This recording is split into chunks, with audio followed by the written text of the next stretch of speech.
Jean-Philippe Tanguy, bonjour. Bonjour. Vous êtes délégué des fédérations pour le parti Debout la France de Nicolas Dupont-Aignan. Et aujourd'hui, on vous a invité, et merci d'y avoir répondu, et pour vous faire réagir sur cette loi adoptée le 24 mars dernier par l'Assemblée nationale, alors qui doit encore repasser par le Sénat, mais concernant les temps de parole des candidats à la présidentielle, qui remettrait un peu en cause l'équité médiatique et ces fameux temps de parole comptés à la seconde près par le CSA. Et déjà, quand vous avez eu vent de cette proposition de loi en novembre dernier, quelle a été votre première réaction ? Écoutez, c'est l'indignation, parce que ce n'est pas remettre un petit peu en cause cette élection, c'est remettre totalement en cause cette élection. L'élection présidentielle, c'est une élection particulière en France, c'est une des seules élections auxquelles les Français participent massivement, parce que c'était une élection libre, une élection qui appartenait aux citoyens, parce que notamment les candidats, quand ils étaient sélectionnés, puisque contrairement aux autres élections, il y a une sélection pour être candidat à la présidentielle, il faut recueillir au moins 500 parrainages de maires, donc il y a un critère d'égalité pour être candidat. À partir du moment où vous pouviez être candidat, vous aviez les mêmes droits que tous les autres, que vous soyez président sortant ou le challenger.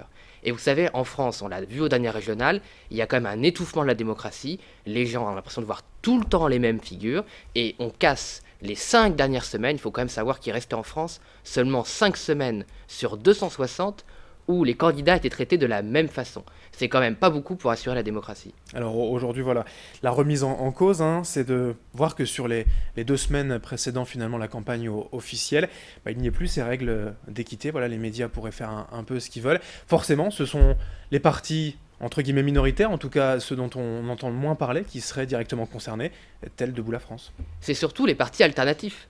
En fait, parce que c'est pas seulement les partis importants qui vont être discriminés. En fait, cette loi va autoriser à parler François Hollande et ses amis, Nicolas Sarkozy et toute sa troupe, et peut-être un peu Marine Le Pen et Florian Philippot. C'est ça que ça veut dire. Ça veut dire que toutes les voix alternatives, ceux qui proposent une nouvelle politique, c'est-à-dire comme le Front de gauche, les Verts, les centristes, n'importe qui, mais aussi ceux qui viennent, qui veulent être nouveaux, qui veulent présenter un nouveau parti, comme Debout la France, qui est un nouveau parti, ils n'auront plus la voix. Puisque fatalement, en fait, dans les règles, on se baserait sur les derniers résultats obtenus et également les enquêtes d'opinion, les sondages. Donc en fait, voilà, c'est un cercle vertueux pour les plus riches, entre guillemets, vicieux pour mais c'est tout le temps vicieux pour la démocratie, parce que la règle de la démocratie, c'est quoi ? C'est que quand vous êtes candidat, vous êtes traité à égalité devant les électeurs. Déjà en France, vous savez, l'UMP, le Socialiste et le Front National prennent presque tout l'argent public qui finance les partis politiques. Puisqu'en France, ce n'est pas les donateurs ou les hommes politiques qui financent leur campagne, à part un parti comme Debout la France, c'est l'État, c'est les citoyens par leurs impôts.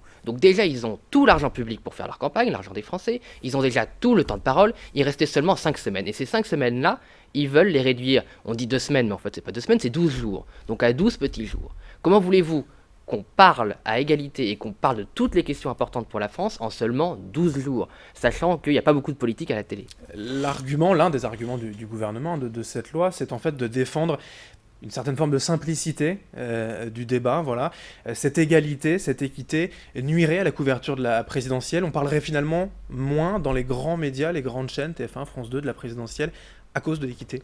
Oui, bien sûr, on peut aussi supprimer les élections, comme ça sera réglé, puis on fera un sondage, et puis on se tapera François Hollande ou Sarkozy pour les 30 prochaines années. Il faut être sérieux, écoutez. Il y a autant de candidats, puisqu'il y a ce filtre des parrainages. D'ailleurs, ils peuvent renforcer le filtre s'ils veulent absolument qu'il y ait moins de candidats. Bon, moi je ne suis pas favorable, mais il y a un filtre. Il y a eu autant de candidats en 2012 qu'en 1981. Donc qu'on ne nous dise pas qu'il y a trop de candidats, ils représentent la diversité française. On peut finir aussi comme les États-Unis où il n'y a que 2 partis, où c'est toujours les mêmes idées, où vous avez 50% des gens qui votent plus, et puis on arrête tous les débats. Et la démocratie, ça doit vivre. Ça doit autoriser effectivement ceux qui sont là depuis longtemps à défendre leur bilan, même s'il est très mauvais comme les 3 partis qui partagent le pouvoir, ou de faire émerger des nouvelles idées, des jeunes, des moins jeunes, des gens de la société civile. Sinon, une fois de plus, on peut arrêter les élections. On peut demander à Ipsos ou à IFOP de décider qui... C'est déjà un peu le cas aux dernières élections, de décider qui a le droit de parler, qui n'a pas le droit de parler, et qui a le droit de se taire. Voilà. Il y a une crainte pour vous, pour Debout la France, ou d'autres partis, de finalement plus exister même. Là, pour l'instant, c'est la présidentielle. Voilà, c'est l'élection, vous l'avez dit, à laquelle participent le plus les Français, mais d'autres scrutins locaux, régionaux, où ces temps de parole pourraient être réduits pour vous, vous verrez plus. Faut savoir que les autres élections fonctionnent déjà comme ça. Ils fonctionnent sur l'équité et on n'a pas le temps de parole. Vous m'avez. D'ailleurs, c'est marrant, il y a des médias qui respectent en fait très bien l'équité, comme vous d'ailleurs aux dernières régionales. Je dis pas ça, je vous remercie de m'inviter aujourd'hui, mais c'est la vérité. Et d'autres comme France 3, Madame Marchand sur France 3 dans le Pas-de-Calais, qui décident depuis 20 ans qui a le droit de parler ou pas aux élections. Voilà. Donc est-ce qu'on fonctionne aussi dans cette oligarchie où vous avez des gens qui se connaissent tous, des grands éditorialistes, on peut les nommer, il y en a 5 dans le Nord-Pas-de-Calais, il y en a une vingtaine à Paris, qui connaissent une vingtaine d'hommes politiques, qui sont souvent mariés en mode, qui font leur business, bref, et qui se reçoivent les uns après les autres. Je voudrais quand même, je vais donner une petite devinette pour ceux qui nous écoutent. Remplacez le mot France par le mot Zimbabwe ou par le mot Russie. Vous dites, ce pays va réduire le temps de parole pour tous ses opposants politiques, réduire le temps de parole de 5 semaines à 2 semaines. C'est un pays où les subventions publiques vont presque toutes aux 2 partis principaux, et c'est un pays où si vous êtes condamné pour corruption, trafic d'influence, vous pouvez quand même vous présenter aux élections. Est-ce que vous avez l'impression qu'on décrit une démocratie? Non, on décrit la France. C'est un pays où la démocratie ne fonctionne plus.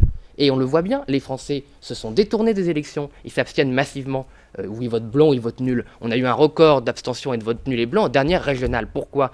Parce que la façon dont fonctionne la démocratie en France est pourrie. Ça ne marche plus. Les règles favorisent toujours les mêmes, toujours les plus forts, au détriment du débat, de la liberté. Et les gens ont l'impression qu'aux élections, ça ne peut plus changer parce qu'elles sont confisquées par les mêmes. Dernière question, cette loi donc a été adoptée en seconde lecture par l'Assemblée nationale, doit encore passer par le Sénat. On le sait, l'Assemblée nationale à gauche, le Sénat à droite. Est-ce que vous avez quand même un espoir de voir cette loi révoquée par le Sénat? Alors malheureusement, vous êtes un petit peu optimiste, c'est le dernier jour aujourd'hui, hein, il y a déjà eu plusieurs navettes, donc aujourd'hui c'est le vote solennel. Pourquoi ? Parce que c'est aussi quand même très grave. Les socialistes ont changé les règles de la présidentielle à moins d'1 an de l'élection, en catimini. En loose, on pourrait dire, hein. Ça s'est fait en novembre, personne n'en parlait, ça fait 6 mois qu'on se bat avec le Front de gauche, les Verts, les centristes, les partis, la société civile contre cette loi.